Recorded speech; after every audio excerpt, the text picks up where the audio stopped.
Isaiah Thomas Yes, right sir. over And there. soon to be Hall of Famer. Soon to be Hall of Come on Famer. We've been talking about this series for, well, 8 days, 9 days, but really more like a year.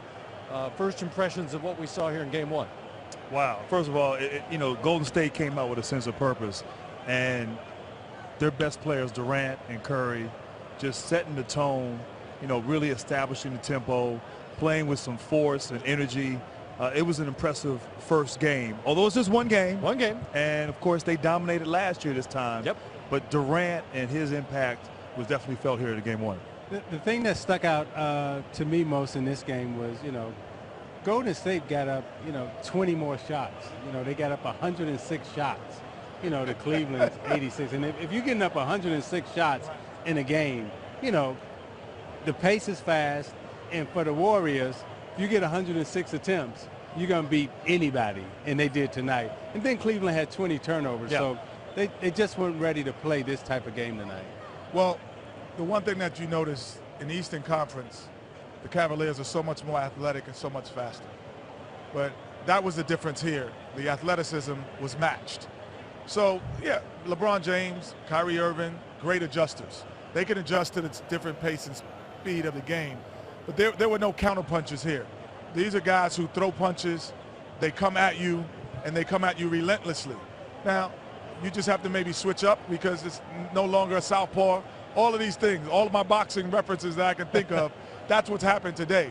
But the great thing about LeBron James, the great thing about Kyrie Irving, they are the great adjusters. But they will have to make an adjustment because the speed of the game from the Eastern Conference, from what this is and the Golden State Warriors are able to do, is totally different. I actually felt like they fell into the trap of playing too fast, and that's where some of those turnovers came in. They took a lot of early in the shot clock shots, which is not typically their MO. There's nothing wrong with playing fast if you're getting quality shots and you're not turning the ball over. But as Isaiah said, you got 20 turnovers, so you're playing fast, but you're not playing. And the first thing we said earlier was proficiency and efficiency, and that wasn't the case. They didn't shoot the ball well, and they weren't efficient or proficient. Yeah, you're not getting shot attempts. I mean, those 20-plus turnovers is 20 less shots that actually, the Warriors got up 20 more. And where I saw Cleveland really have lapses at is really an out-of-bounds play.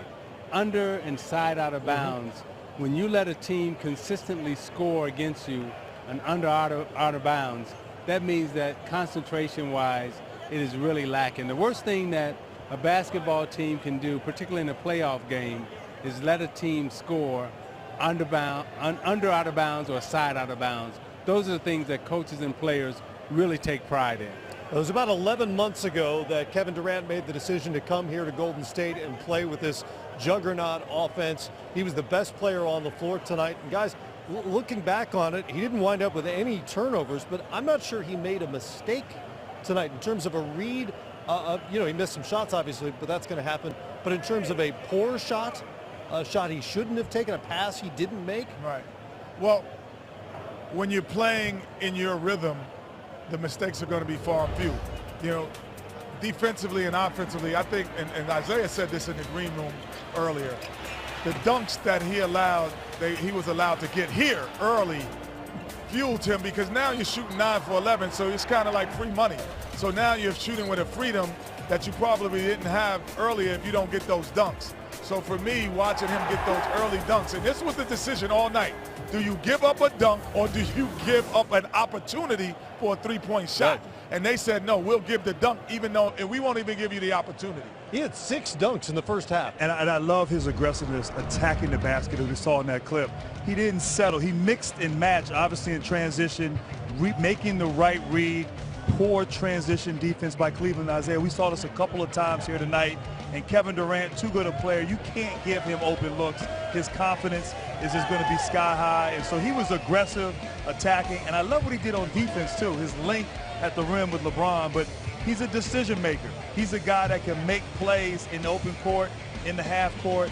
And he did it all on both ends of the night here for the Golden State Warriors.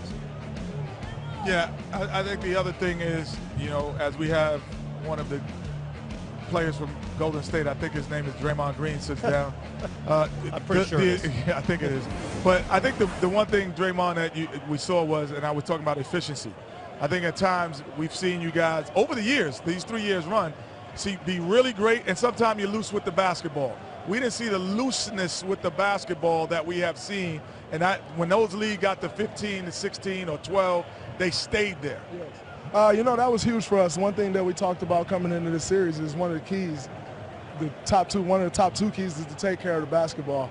And like you said, when we got those leads, we didn't get loose with the basketball. If I want to nitpick, we had one segment where I think we had 2 turnovers in 2 possessions. And other than that, we continue to keep our foot on the gas. And if we continue to do that, defend the way we did, and obviously you can't expect to have 4 or 5 turnovers, whatever we had every game. But if you can keep that down 9, 10, 11, we'll always give ourselves a chance to have a great game. Yeah, just 4 tonight. You're now a veteran of 14 of these games, NBA Finals games. What's your takeaway from this? What feel did you take from it? Obviously, I think, we were a little rusty to start off. Guys missing layups, probably the nerves of the finals as well. But, we continued to stay at it, and everybody did their job. And, when you come out and everybody do their job, you have a chance to have a great game. Jeremiah, talk about yourself and Klay in terms of your defensive effort, your defensive intensity. Particularly with Klay, a couple of times guarding Kyrie Irving out front, shutting him down, staying with him off the dribble. How inspiring is that to you and to the rest of your teammates when you two defend like that? It's very important, for us to defend that way. Obviously, Klay is guarding, one of their best players, with Kyrie, and that's a tough task. But, he took it personal on the defensive end. He played great on-ball defense. And, I just try to do what I can on the defensive end. But one thing about it, we both got to play great defense shooting the way the 2 of us did. So yeah. We got to bring something to the table. And Draymond, talking about defense, after that first quarter, you held them to 60 points in 3 quarters defensively as a team. Was there something with this team, a game plan where we're not going to let the others get off, or we're going to make life miserable for LeBron and Kyrie? What was the mindset and the thought process going into game 1 defensively? Well, we know when their others are getting off, they're going to be pretty impossible to beat because LeBron's going to get his, Kyrie's going to get his, and Kevin Love had a good game as well, so if you can shut down the JRs and the Kyle Korvers, and those guys, it makes a big difference. You got KD right there guarding LeBron. That was huge. He took that matchup personal tonight, and we need that for the rest of the series. You guys were plus 26 in the paint. As you were walking up, we were just talking about what appeared to be the Cavaliers' decision to give up layups, or in Kevin Durant's case, dunk after dunk after dunk. I think he dunked the ball 27 times tonight. It felt that way. What did you see out there in terms of what they were trying to do, what their focus was? Their focus was to definitely take away the three-point line. And, obviously, if you're going to give us a dunk in transition, we'll take the dunk. We're not going to force the 3. And, when you take away the three-point line like that, you open the rim up. And, I think guys did an incredible job of driving. And when the 3s were there, we took the 3s. But, we're not just going to force 3s and they're trying to take it away. You got to take what the defense gives you. I have a basketball energy question, because you're the energy guy. So certain energy guys they're fire starters, meaning they're going to come from door talking. Some guys are going to be reactionary. They're going to get it when someone else says something and they're going to join in. And then other guys are a little bit in between. What are you? Are you the fire starter? Are you the counter puncher? What are you in terms of trash talk and getting your team fired up? I think in order to be a great trash talker, you have to be a fire starter, and you have to be able to counterpunch. You start talking to somebody and you ain't got no counter.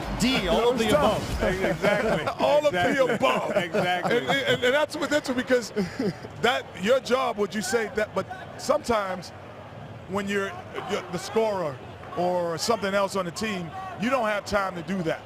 But you need somebody to get you, and you want to say it in the back of your mind. I was one of those guys who wanted to say it but couldn't say it. Right. I needed a Vernon Maxwell. I needed a Draymond Green to say it for me, and I'm like, yeah, that's right. Yeah. It gave me that courage juice. Give me the courage juice. I've said this before. I spoke to Ronnie Lott, particularly about yourself, and he made the reference of Charles Haley, how Charles Haley, when he was with the 49ers, he gave everybody the courage to go to the edge, because sometimes he would go over the edge. And, in these moments like this, you need to play with that type of intensity and be on the edge but not go over the edge.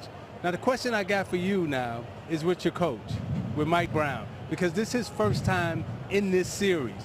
You guys have gone back and forth with Cleveland for the last 2 years. This is his first time up to the plate.